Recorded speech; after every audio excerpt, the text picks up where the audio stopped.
Hello all, welcome to Simple Max Magic Tamil. If tan theta equal to a by x, then the value of x by root of a square plus x square is equal to. அதாவது givenல tan theta ஓட value கொடுத்துருக்காங்க equal to a by x. tan theta formula படி tan theta equal to opposite by adjacent வரும். அப்போ opposite ஓட value a, adjacent ஓட value x. ஒரு right angle ட்ரையாங்கிளோட ஆப்போசிட் அண்ட் அட்ஜசன்ட் வேல்யூ நம்மளுக்கு தெரியும். இப்போ value of x by root of a square plus x ஸ்கொயரோட வேல்யூ தான் நம்மளை கேட்குறாங்க. 4 ஆப்ஷன் கொடுத்துருக்காங்க.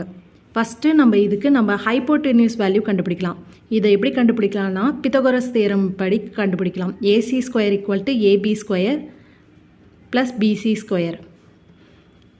AC equal to root of AB square plus BC square. இங்கே ஏபியோட value a, so a square, பிசியோட வேல்யூ வந்து எக்ஸ், ஸோ எக்ஸ் ஸ்கொயர். அப்போ ஹைப்போடென்யூஸோட வேல்யூ வந்து root of a square plus x square. கிவனில் நம்மளுக்கு வந்து x by root of a square plus x ஸ்கொயர்னு தான் கொடுத்துருக்காங்க. இப்போ இங்கே எக்ஸுன்றது வந்து adjacent, root of a square plus x square வந்து ஹைப்போடென்யூஸ். அப்போ அட்ஜசன்ட் பை ஹைப்போடென்யூஸ் வந்து காஸ் தீட்டா. இதான் ஃபைனல் ஆன்சர். இந்த வீடியோ உங்களுக்கு பிடிச்சிருந்தால் லைக் பண்ணுங்கள், ஷேர் பண்ணுங்கள், மறக்காமல் சப்ஸ்கிரைப் பண்ணுங்கள். Thank you so much.